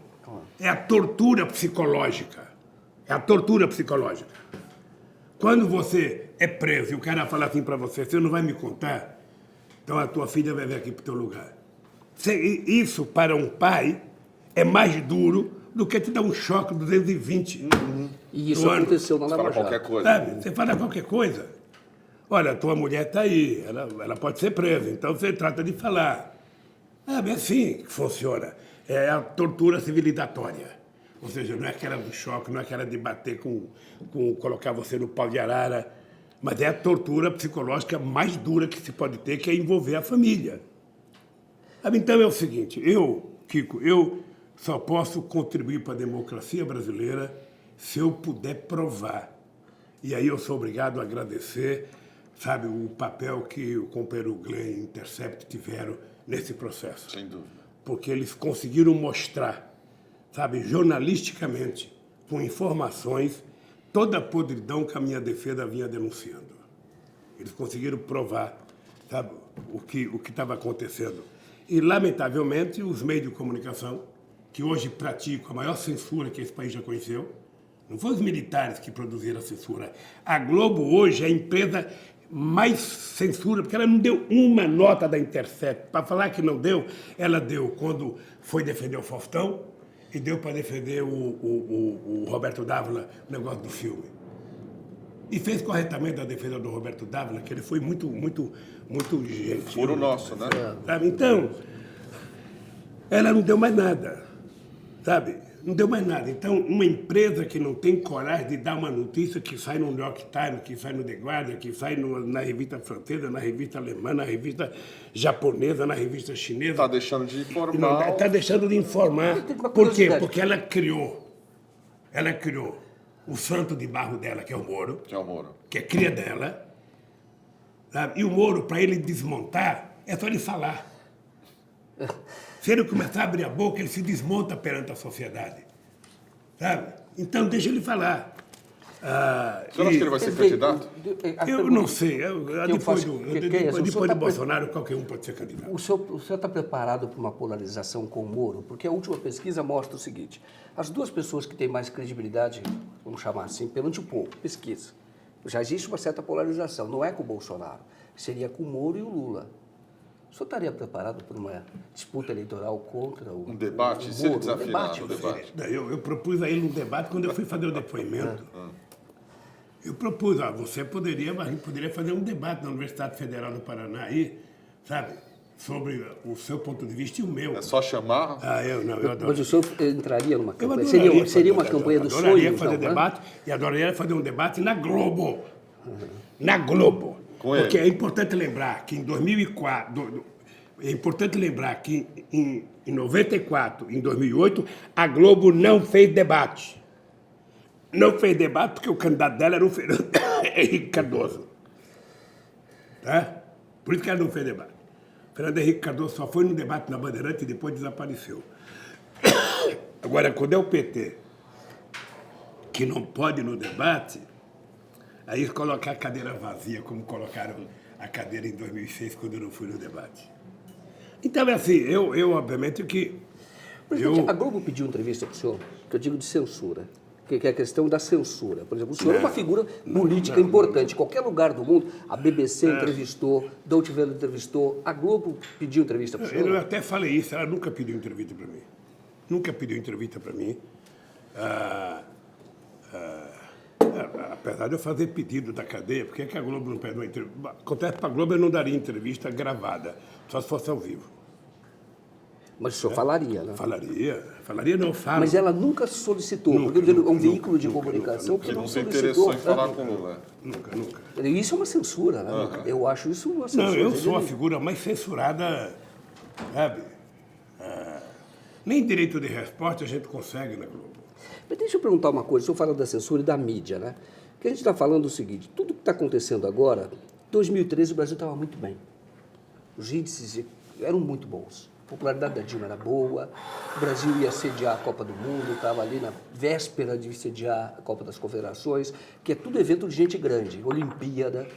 E, de repente, tudo mudou. Teve começou com uma manifestação de passe livre e virou manifestação contra a Dilma, virou contra o governo federal.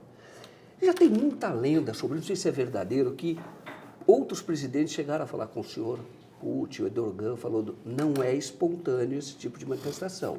Está tendo influência de alguém externo.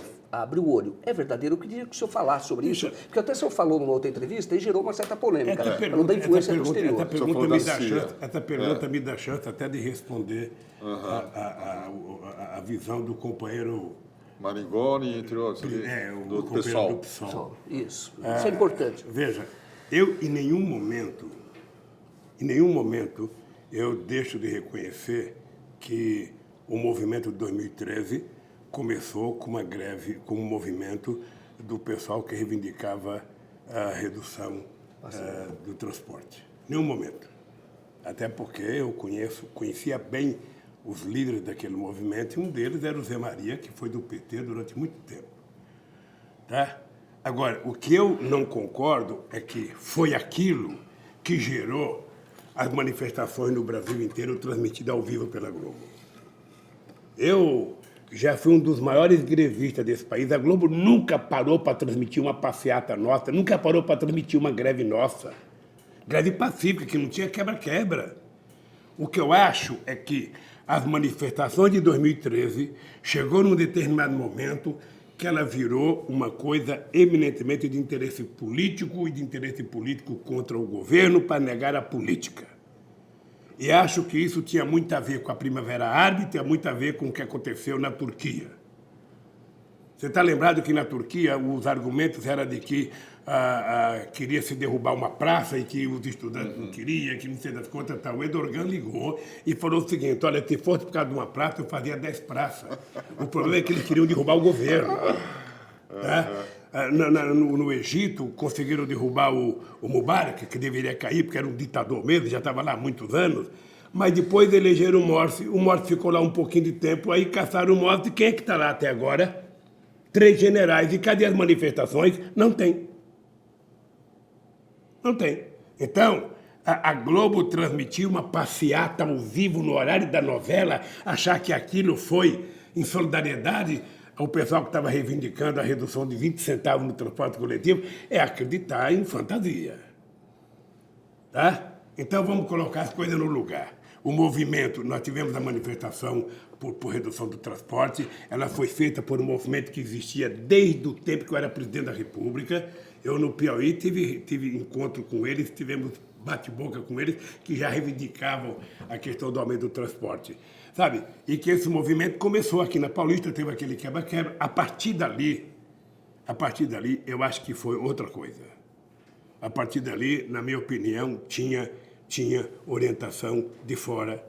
Eu vi duas mensagens na internet. Uma sobre a Copa do Mundo, que criou o slogan, sabe? Padrão Copa do Mundo, padrão FIFA, e o outro sobre a questão do orçamento, que o Brasil tinha 5 trilhões de orçamento que era roubado. Foi uma coisa que durou mais ou menos 15 minutos. Eu lembro que eu fui para Brasília e pedi para a Dilma assistir aqueles 2 blogs, assistir aqueles 2 depoimentos. Eu acho que são conhecidos as pessoas que fizeram isso. Uma moça, inclusive, falando inglês, né? Dando a impressão que estava no exterior, mas me parece que estava aqui mesmo no Brasil. E só fizeram aquilo. Ou seja, você criou um clima contra o governo, um clima contra a Copa do Mundo, você foi criando um clima de ódio, sabe? O PT não soube ler? Eu acho que eu próprio não soube entender, porque eu próprio fiz um artigo que foi publicado no New York Times, sabe, em que eu dizia que era o seguinte: toda vez que um cidadão aprenda a comer contra filé, o objetivo dele para frente é comer o filé, não mais comer o contra. Então eu acho que na medida que o povo conquistou muitas coisas, o povo quer mais. O povo quer mais. E era normal, tanto é que a Dilma fez uma proposta de atender cinco reivindicações ou fazer 5 coisas que envolviam a saúde. Aí o povo começou, saúde padrão FIFA, sabe, transporte padrão FIFA, tudo mais, ou seja, e você criou um clima. A seleção brasileira, sabe, ela entrou em campo tomada pelo clima de ódio que estava estabelecido nesse país. Aquela cena daquele povo xingando a Dilma na abertura da Copa do Mundo foi uma das cenas mais grotescas e mais canalhas que eu já vi. Porque não era o povo trabalhador, ali não tinha negro, ali não tinha pobre, ali era uma classe média enraivecida, sabe?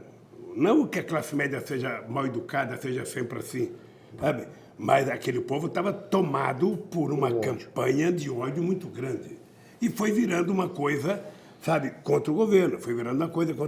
Tanto é que as eleições de 2014 foi muito complicada. Se você imaginar o clima que a gente conquistou as Olimpíadas, a Copa do Mundo não foi uma conquista do Brasil. A Copa do Mundo foi uma decisão da FIFA, porque já tinha feito em todos os continentes. Agora, para voltar para a América Latina, o Brasil era o país que tinha condições e tinha feito só uma em 58. O México já tinha feito 2. Tá? Então era o Brasil, a FIFA que decidiu pelo Brasil.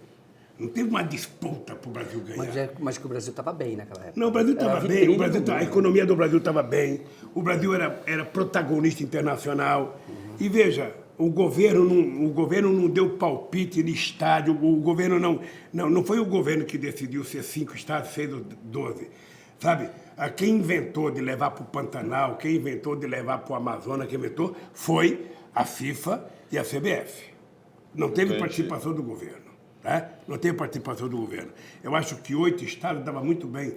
Eu até achava que Santa Catarina, que é um estado que tinha 4 times na Série A, deveria ter recebido, sabe, um estádio. Sabe? Tá certo que ficava tudo ali, Paraná, Santa Catarina, Rio Grande do Sul, São Paulo, Minas Gerais. Era preciso levar para outros lugares.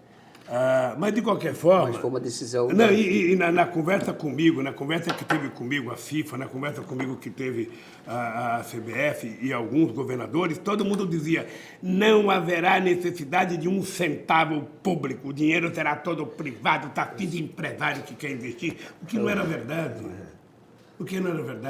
Antes de eu sair do governo, eu tinha decidido que o BNDES poderia fazer um financiamento para os estádios que iam fazer a Copa do Mundo de até 400 milhões de reais. Não foi feito no meu governo ainda, porque não deu tempo de discutir, mas eu fiz reunião com o Planejamento, a Fazenda, a Controladoria Geral da República, e depois que eu saí do governo foi feito o financiamento para os estádios. Aí falaram que teve corrupção em muitos estádios. O que eu acho engraçado é que as pessoas não se defendem corretamente. Quando começou a denúncia de corrupção, vou contar um caso que eu nunca contei aqui. Quando começou a denúncia de corrupção e estava uma coisa negativa contra a Copa do Mundo, eu chamei a Ambev, que era participante. Chamei, sabe, o Banco Itaú, tudo no meu escritório. E perguntar para ele, vocês são os patrocinadores da Copa do Mundo, por que vocês não estão fazendo uma campanha positiva a favor da Copa do Mundo? Falei isso para a Ambev, falei isso para o Banco Itaú, chamei o João Roberto Marinho, fiz uma reunião com o João Roberto Marinho, para dizer a Globo que vai transmitir direto qual é a campanha que você está fazendo favorável à Copa do Mundo.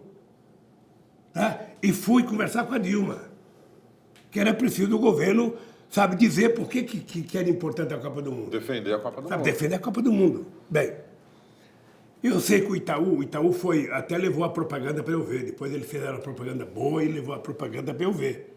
Mas eu estava preocupado, sabe, com o clima que estava se criando anti-Copa do Mundo. Dava a impressão que o desemprego era por conta da Copa do Mundo, que a morte era por conta da Copa do Mundo, 4 horas era por conta da Copa do Mundo, e todo mundo deixou isso criar. E eu, sabe...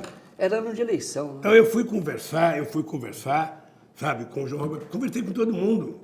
Conversei com todo mundo, gente. Vocês têm responsabilidade pelo clima que vocês vão fazer na Copa do Mundo. Isso aqui pode ser uma festa ou pode ser uma guerra. Sabe?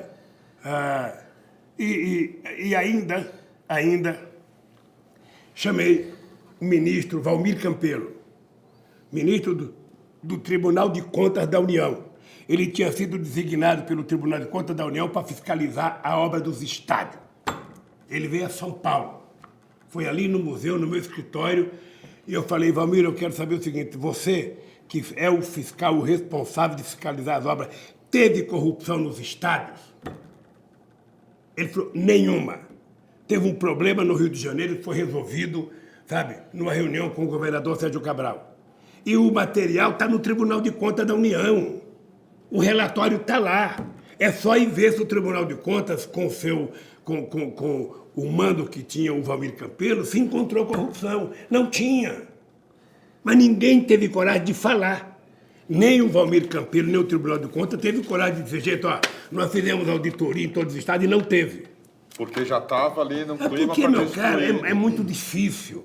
É preciso ter... Uma vez o Collor falou em saco, saco roxo. Não precisa ter saco, precisa apenas ter saco. Para ter coragem de enfrentar denúncia de corrupção. Se defender, né? A denúncia de corrupção, ela te desmonta. Somente quando você é honesto é que você não fica desmontado. Então, por que eu enfrentei? Porque eu desafio qualquer um nesse país a aprovar 5 reais, sabe, numa conta minha indevida. Então, é por isso que eu resolvi brigar, por isso que eu resolvi enfrentar. Agora, não precisa ter a corrupção, é só a notícia. Sabe, quantos políticos nesse mundo aguentam uma capa da Veja? O OAS não aguentou uma, submergiu. Parece aquele robô de pesquisar petróleo do pré-sal. Está a 5 metros de profundidade submergido. Não aparece. E eu, sabe, resolvi colocar o pescoço para fora. Resolvi, sem escafandro, sem nada. Sabe? Eu não quero submergir, eu quero brigar pela minha honra. Eu quero brigar pela minha honestidade, eu quero brigar pela minha inocência. E é isso que me faz, sabe, desafiar essa gente toda. Presidente, deixa eu perguntar uma coisa. A questão do passe livre lá de 2013, o senhor teve alguma informação de que tinha influência externa? Eu digo, quando eu falo que as pessoas falam, Putin falou com o Lula, o Erdogan falou com o Lula, falou, olha, tem... Falar uma coisa para você. Serviço secreto. Essa é uma coisa que eu sempre falo o seguinte, uma biografia de chefe de Estado, você não pode contar as conversas que você teve com outro chefe de Estado. Eu, sinceramente, estou convencido que o que aconteceu aqui no Brasil tem muito a ver com o que aconteceu na Primavera Árabe. Uhum. Não era uma coisa daqui de dentro. O povo era daqui de dentro, sabe, mas as orientações, a efervescência, o comportamento da mídia. Ô, gente, você tinha, do programa das 7 da manhã ao programa das 11 da noite, todo mundo convocando o ato. Todo mundo, as diretas, que era uma coisa oficial, que tinha governador, eles esconderam, sabe? Então, era uma coisa. Hoje eu, sinceramente, essas coisas aqui não tem prova, mas as conversas com outros dirigentes de outros países era de que, sabe, tinha influência de fora. E depois de saber da influência do assessor do Trump ao Bolsonaro, sabe? Foi lá tomar café da manhã. E depois dos interesses da Petrobras, sabe? Os interesses deles na Petrobras, as informações roubadas da Petrobras, sabe? As discussões do Ministério Público americano, eu, sinceramente, sabe, acho que teve dedo de fora. Presidente, a gente tem eleição municipal esse ano. Queria saber, São Paulo, o senhor desistiu da Marta? Foi só para eu não decidi. causar? Como é que foi isso? Não, veja, Deixa eu só perguntar, o Haddad pode ser candidato? Prefeito? Deixa eu responder. Veja, eu respondi uma pergunta sobre a Marta Suplicy, sabe, que eu tenho um profundo respeito pela Marta, eu gosto da Marta, a Marta foi do PT há muito tempo, o PT nasceu, uma parte do berçário do PT foi a casa do Suplicy, sabe, quando a Marta não era nem petista, a Marta era apenas uma sexóloga, sabe, que atendia lá na própria sua casa, mas era muito gentil com a gente nas festas, nos almoços e tal. Então, eu agradeci a Marta, sabe? A Marta, quando a Marisa morreu, a Marta foi no hospital Sírio-Libanês, ou seja, eu tenho gratidão pelas pessoas, eu não misturo tudo com a política. Tá? Ela saiu do PT, equivocada, ela estava com muita bronca da Dilma, ela queria que eu fosse o candidato a presidente, de qualquer jeito ela queria. Quando eu decidi não ser, ela ficou puta, depois ela resolveu sair do PT. Bom, aí é da responsabilidade pessoal dela. O cara perguntou, e se ela voltar? Se ela quiser voltar, ela tem que conversar com o PT. Eu citei o exemplo que a Luísa Erundina já tinha votado, saiu, voltou. Outras pessoas já saíram e votaram, e que a Marta foi uma grande prefeita aqui em São Paulo. Tá? Então, eu acho que a Marta ela tem muita relação com o PT, ela tem muita relação, tem muita gente do PT que foi secretário dela, o Rui Falcão foi vice dela, sabe? O Haddad foi secretário. O Haddad foi secretário dela, então o Gilmar Tato foi secretário dela, tem muita gente. Então, se ela quiser ser candidata por outro partido político, ou quiser votar para o PT, ela só tem que conversar. O PT pode aceitar ou não, tem gente que não quer, tem gente que quer. O Haddad, ele será candidato se ele quiser ser candidato. Se ele quiser ser candidato, se ele dizer eu quero ser candidato, o PT vai bancar a candidatura do Haddad. Que é o nome mais forte. Mas o Haddad não está disposto a ser candidato. Sabe? E eu, sinceramente, chego a ponto de concordar com o Haddad. Ou seja, eu acho que o Haddad tem um papel a nível nacional. Você não pensa que é fácil você criar um líder nacional num país que não tem a cultura partidária. Não tem partido nacional no Brasil, a não ser o PT. Sabe? A cultura política do Brasil são partidos regionalizados. Sabe? São líderes caciques locais. Você pega o PMDB, que é um partido nacional, uma decisão do PMDB não é obedecida nacionalmente. Quando o doutor Ulisses foi candidato a presidente da República, pela lógica, ele deveria ter sido eleito. O PMDB tinha 323 constituintes, o PMDB tinha 23 governadores de estados, e ele tinha sido uma figura muito forte. Acontece que os governadores do PMDB, nenhum apoiou ele. Ele ficou solito. Ele me disse um dia o seguinte: Lula, você não sabe. Quando eu comecei a ser candidato, eu ia gravar o programa com a Popovic. Silvia Popovic, isso mesmo. Eu ia tanta gente atrás de mim que não cabia no auditório. Quando chegou no fim da campanha, eu ia, não tinha nem motorista para me levar. Por quê? Porque ele foi abandonado. O Cuesta saiu do governo do Estado como o grande fazedor de obra. 4% de voto. Porque o partido não existe a nível nacional. Existe um líder no Pará, para o Pará, mas que não tem compromisso. Então, o PT é o único partido que tem esse centralismo democrático de verdade. Tomou uma decisão, todo mundo tem que cumprir. Então, eu acho que o Haddad ele teve um papel muito importante. Ele poderia ter ganho as eleições. Tá? Eu acho que determinadas coisas que jogaram na televisão pegou contra o Haddad exatamente porque o Haddad era pouco conhecido. Mas ele teve uma participação extraordinária, sabe?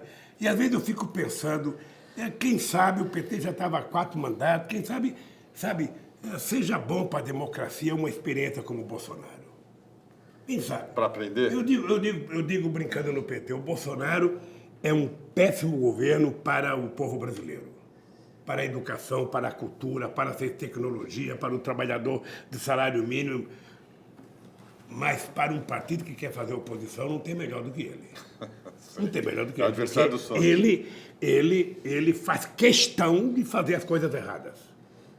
Ele faz questão de ter posições grosseiras. E não é por bobeira, não. Aquilo é coisa premeditada, é um tipo. Ele não está preocupado com o povo brasileiro, ele está preocupado com, sabe, o seu exército. É a turma dele, né? Sabe, ele tem uma turma, que ele precisa manter aquela turma acesa, motivada, aquela turma que xinga ele quando ele perde o gol, quando ele marca o gol, aquela turma aplaude ele. Ele governa para esses aí. Ele joga para isso aí. É com isso aí que ele quer garantir o futuro dele, criar um novo partido, sabe? Então, vamos...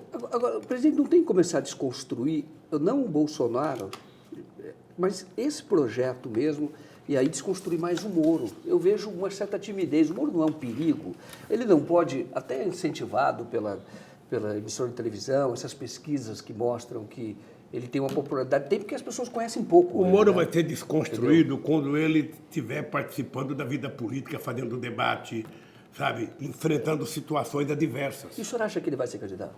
Eu não sei se ele vai ser candidato. Não sei. Você sabe que é muito difícil. As pessoas gostam de glória. E ele tem um jeitão de vaidoso. Ele tem um jeitão de que, ó, sabe, eu sou dono da cocada preta, eu sou não sei das contas. Então, eu acho que ele tem que se expor. Sabe, ele tem que se expor. Sabe, quando ele é capaz de dizer, eu sei dançar um tango. Bota ele para dançar um tango, ver se ele sabe. E entrar na política é dançar tango. É tomar calcanhar na região baixa, dar os passos que a perna nem vez alcança o tamanho do passo. Então, agora ele está protegido, né? Está protegido. Isso. Não. Há um objetivo que é proteger o Moro. Tem um muro de Berlim em volta dele para não deixar nada mexer com ele. Nada, absolutamente nada. Ele só vai começar a aparecer o que ele é quando ele se expor. Ele vai participar de debate, vai enfrentar debate, vai... Nas vezes que ele foi publicamente na Câmara, ele fica desmoralizado. Porque se percebe que ele é fraco, se percebe que... Ele até dá bronca aos jornalistas, não pergunta isso para mim. Não pergunta isso para mim que eu não Ou ele gosto. sai, né? Sai mal Ele criado, sai e não assim, responde. Essa pergunta é desagradável, você não poderia fazer para mim. É assim. Não estava combinado. Sabe? Você lembra de uma coisa? Quando eu fui lá prestar um depoimento para eles, tem uma hora que ele falou o seguinte, ô Moro, eu vou sair daqui e vou encontrar com 8 netos e com uma bisneta. Eu posso dizer para eles que eu estou sendo julgado por um juiz justo, que eu vou ter um... Ele vacilou e falou, pode. Eu falei, e por que você me condenou? Ele falou, você vai ver a condenação, vai ter um TRF-4. TRF-4, é isso? É isso mesmo. Então, ele é muito inseguro. Uma coisa é ele sentado numa mesa, protegido pelas câmaras, sabe? Protegido pelo jornalista, sabe? Olhando o Código Penal. Outra coisa é ele se escancarar. É ele sair do armário, sabe? Sair do protecionismo dele para o mundo livre da política. Aí é que ele vai ver, a gente vai ver se ele tem qualidade, se ele é bom, se ele conhece além do Código Penal. O Código Penal ele não conhece porque ele sabe que não podia me condenar pelo que ele me condenou. Mas, de qualquer forma, sabe? Faria bem para a democracia, né? Faria bem. Aí vai ser o Moro livre. Se expusesse. Seria né? ótimo ele participar de debate, não apenas comigo, com os outros candidatos. Sabe? Eu adoraria. Presidente, como é que está a sua agenda aí para os próximos... Já que estamos falando da eleição municipal, deixa eu fazer uma pergunta. Como é que o senhor pensa em construir uma frente, uma espécie de uma frente ampla, é possível que seja uma frente ampla aqui no Brasil, que nem no Uruguai, para essa eleição? E como é que o senhor está se preparando? Como é que vai ser a sua agenda? Ô, Joaquim, quando eu deixei a presidência, eu fui até o Uruguai. Eu queria conhecer bem a frente ampla, eu queria saber se era possível construir no Brasil uma coisa igual. Mas uma frente ampla, você só constrói se os partidos quiserem. Ninguém quer abrir mão. Porque pressupõe uma frente ampla. Vamos pegar o PT, vamos pegar o PCdoB, vamos pegar o PSOE, vamos pegar o PDT, vamos pegar mais o quê? Qual é o papel de cada uma dessas direções? Criar uma frente ampla não significa o partido abrir mão da sua afirmação enquanto partido, da sua autonomia. Significa que você vai ter um colegiado que, em determinadas circunstâncias, vai tomar posições, sabe, que o teu partido pessoalmente não quer, mas que a maioria quer. Então você teria que subordinar isso. Eu vi que não era fácil. Eu fui conversar com as pessoas, não é fácil. Mas você pode construir frente popular para disputar a eleição. Isso é possível criar, e nós já criamos. Eu comecei sendo candidato com a Frente Brasil Popular. Você percebe? Não tem muita gente que quer se aliar no primeiro turno.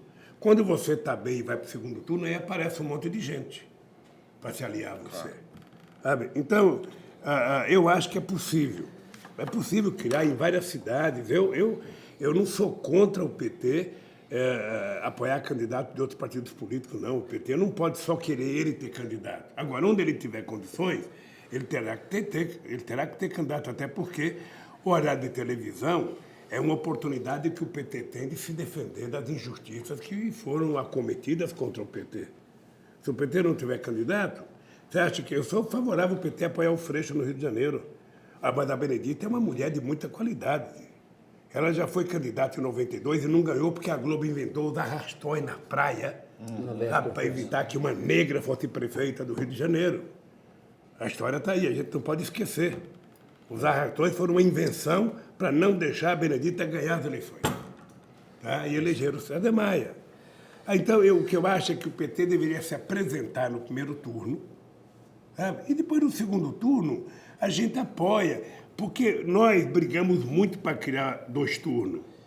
Porque eu lembro que eu sofria na pele quando eu dizia que eu queria ser candidato a presidente, o pessoal, não, o PT é divisionista, o PT não tem das contas, porque nós temos que apoiar o Kiko, porque nós temos que apoiar o Joaquim. Não, gente, a gente apoia, mas as eleições em 2 turnos, ela permite que você lance um candidato, ele defenda as suas ideias, defenda o seu programa. Se ele não for capaz de convencer a sociedade que ele é o bom, ele não vai ganhar. Aí ele, então, apoia aquele mais próximo da gente. É para isso que foi criado 2 turnos. Não é para você fazer aliança no primeiro turno. Agora, aonde o PT entender que pode fazer no primeiro turno, que faça. Que faça. Como é que você vai convencer um partido a não ter candidato? Se o cara quiser ter candidato, ele vai ser candidato. Quem vai dizer que ele estava certo ou não é o povo. E isso o povo não falha. Isso o povo não falha. O Bolsonaro, ele chegou à presidência, não foi por conta do fake news. Quando a gente perguntava para o Pepe Mujica, por que você foi preso? Ele falava que a polícia correu mais do que eu. Então, o Bolsonaro não ganhou só por causa do fake news. O fake news foi uma ajuda ilegal que ele teve e que ele criou, que funciona até hoje. Ele ganhou porque uma parte do eleitorado democrático desse país, ligado a setores mais conservadores, preferiram votar nele que votar num cara como Haddad. Simples assim. Sempre assim. Eu já tinha visto nas 7% eleições... dos votos Eu já tinha visto nas eleições para prefeito... Pro Bolsonaro. Eu já tinha visto nas eleições para prefeito, eu tentei convencer o Haddad de fazer uma campanha do Haddad, uma campanha que era a seguinte, uma cidade que tem como candidato Fernando Haddad e o... Bolsonaro. Não, o nosso vice... Do PDT, gente. Chalita? Chalita. Pô, Chalita, desculpa esquecer, é que velho vai esquecendo as coisas. Então, uma chapa que tinha, sabe, Haddad e Chalita não poderia perder pro Dória. Não poderia. Ô, gente, é o seguinte, é você largar uma barra de ouro humana para pegar uma barra de lama. A qualidade do Haddad e do Chalita era muito grande. 2 exímios, sabe, educadores. 2 pessoas fantasticamente jovens, sabe? E o povo preferiu a grosseria, sabe? De um cara que nunca trabalhou, que fala, eu sou o João Trabalhador. Mas ali houve uma manipulação também da Lava Jato. Na véspera da eleição, foi feita a denúncia do PowerPoint. Com o PowerPoint, quando colocou o PowerPoint, então, prejudicando. Né? Então, de vez em quando o leitor comete esses erros, sabe? E eu acho que o PT também, às vezes, comete erro. O PT também pode errar na propaganda, pode errar na escolha do candidato. A Marta... Olha a autocrítica aí. A Marta... Você vai fazer essa autocrítica? Obrigado por falar em autocrítica. Sabe o que acontece, Kiko? Tá devendo autocrítica. Eu fico absurdo. Quer dizer, o cara que senta comigo e fala Lula, faça autocrítica, é porque ele não tem crítica a fazer. Ora, se ele não tem o que me criticar, por que eu vou me criticar? Ora, se eu passar a me criticar todo dia, para que oposição? Sabe, é uma bobagem, uma loucura. Eu nunca vi o PSDB fazer autocrítica. Eu nunca vi. Eu nunca vi o Hitler fazer autocrítica, eu nunca vi o Mussolini fazer autocrítica, eu nunca vi o Bush fazer autocrítica, o Trump fazer autocrítica. As pessoas só querem do PT. Sabe, eu nunca vi ninguém, sabe, que quebrou esse país como Fernando Henrique Cardoso 3 vezes, nunca fez autocrítica. Agora o PT faz autocrítica.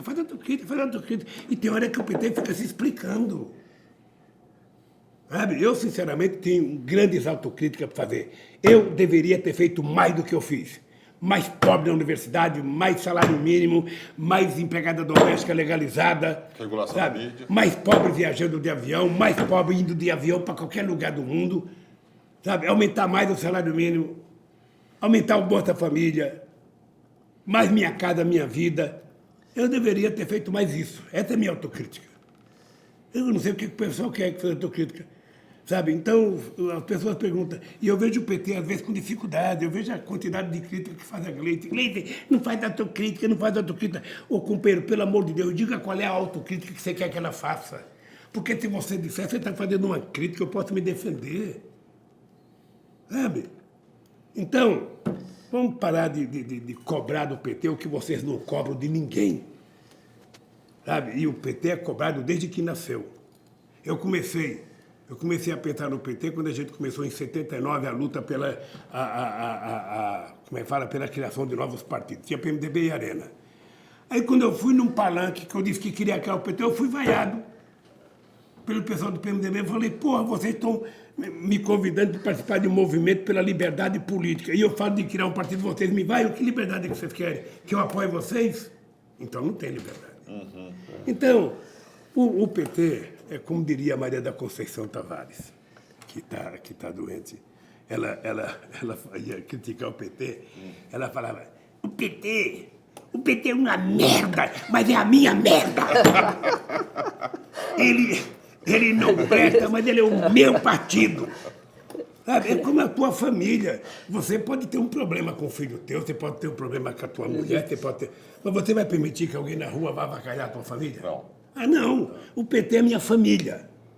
Então o PT tem defeitos, são os meus defeitos. O PT tem virtudes, são minhas virtudes. É isso, gente. E que apareça alguém para construir um partido melhor. O que o PT não pode esquecer é a razão pela qual ele nasceu e foi criado. O dia que o PT esquecer isso, não há uma necessidade do PT. Presidente, qual a agenda esse ano? O que o senhor vai fazer? Não, a Tem minha agenda é o caravana, seguinte, senhor retorna? eu estou numa fase que é assim, eu estou definindo a minha vida pessoal, a minha vida política. Eu não sei aonde ainda que eu vou morar, eu estou em dúvida, sabe? Tem muita gente que acha que eu tenho que ficar em São Paulo mesmo, tem muita gente que, sobretudo muita gente, eu e a Janja estamos querendo ir para outro lugar, mas essa coisa eu não decido sozinho não, porque tem implicações de segurança, tem toda uma série de coisas que não dependem de mim. Eu pretendo, sabe, ajudar o PT em todos os municípios que o PT tiver candidato a prefeito, não só gravando programa de televisão, programa de rádio, mas indo nos principais lugares. Eu pretendo fazer algumas caravanas de cultura no país, que eu acho que nós precisamos, sabe, recuperar o respeito pela cultura brasileira que esses caras estão desmontando. Eu fiz aquele no Rio de Janeiro, agora precisamos fazer um em São Paulo, um em Minas Gerais, um em Pernambuco, um na Bahia, um no Ceará, para conversar com os artistas locais e defender essa gente, porque um país nunca será um país bom se não tiver uma cultura muito viva, uma cultura muito acesa, uma cultura que respeite a diversidade, sabe, cultural. Então eu quero fazer isso, pretendo casar, sabe? E vai para a praia agora? Enquanto a Jo já está disposta a casar. Então, e depois é o seguinte, eu sou um animal político, gente. Eu não sei fazer outra coisa a não ser política. Sabe, eu não gostava de política até 1978. Eu fiz um discurso dizendo, eu não sou político, não gosto de política e não gosto de quem gosta de política. 2 meses depois eu estava ajudando o Fernando Henrique Cardoso na campanha para o Senado e não foi a pedido dele, foi a pedido meu e dos sindicalistas.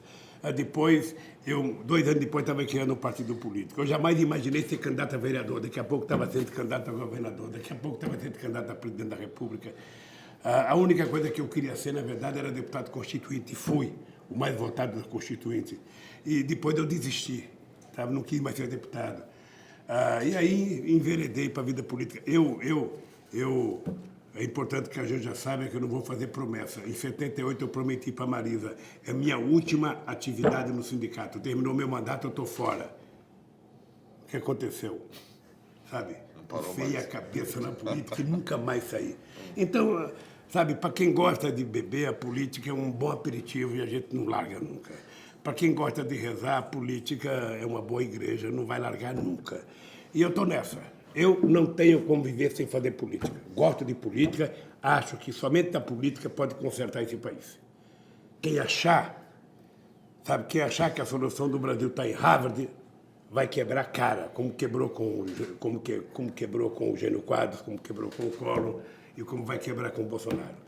Tem que ser da política, porque se for da política, você cobra. Se for da política, compreende. Se for da política, você, sabe, tem como resolver. Mas fora da política, não tem. Os militares foram no governo, ficaram no governo muito tempo no Brasil, não foi o primeiro golpe, e não tiveram solução. A solução é política e vergonha na cara. Quando a gente tiver tudo isso, está tudo resolvido. Presidente, para encerrar, o pessoal que está aí desanimado com o Bolsonaro, o PT volta ao governo? Os progressistas voltam ao governo? Eu vou lhe contar uma coisa, olhando bem para a tela, não sei qual é a tela, mas é o seguinte. Nunca o Brasil precisou tanto do PT como agora. Eu disse isso no encontro do PT.